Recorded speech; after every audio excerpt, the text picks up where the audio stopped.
guys, so we practice various things to do to maintain the rodeo guard. We practice some attacks based on what this arm position is.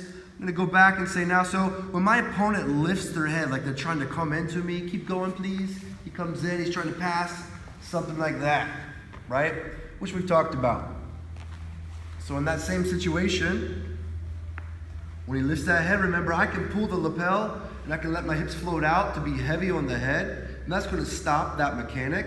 But if I let him give a little bit and let him drive in with that head, what I'm gonna do is as I'm stopping, as I put the brake on, I'm actually gonna just slide my leg off the head, and his head just keeps coming in right into the pocket here. I'm actually using my hand on that lapel to pull him in, but he's also driving his own head in, so it works out very nice. So we're here, he's pushing the head in, I push a little bit, but then I just let the leg slide off, and I come right around to my diamond guard position. All right, from diamond guard position, obviously we can work a triangle at this point. I wanna make sure that we have good head control. So we're gonna bring the head down. The rule of the triangle is once you have head control, you don't lose head control. So I'm just gonna better it a little bit by grabbing my shin. Now that's gonna become my head control.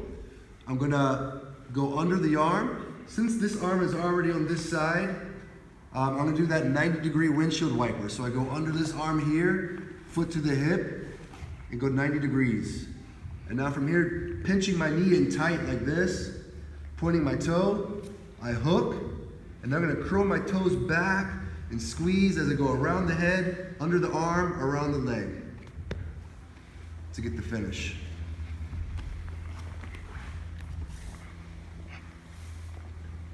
So again, we're here in the rodeo guard position. He's lifting his head against my leg, trying to pass around. I'm giving a break, but then as we're fighting one another, I'm just gonna let the leg slide off the head and go directly to my diamond guard position.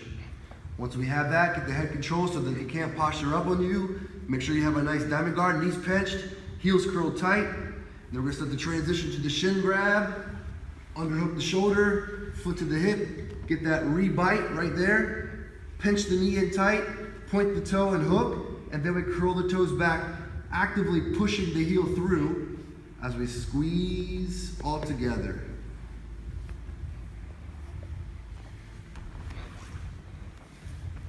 It wouldn't matter if I was in phase 1 or phase 2. I could be here.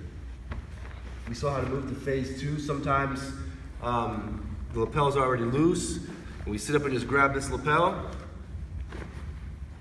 so that we're in the phase 2 position, which in a moment you're gonna see a phase 2 entry that takes us right into phase 2. But if I'm here like this, it's all the same. If he pushes his head, I float the hip, come around, and boom, get my diamond guard, and I start to work to my triangle. Now it's just a matter of how good my triangle is. I've already made the transition. Now I just have to have a good triangle attack.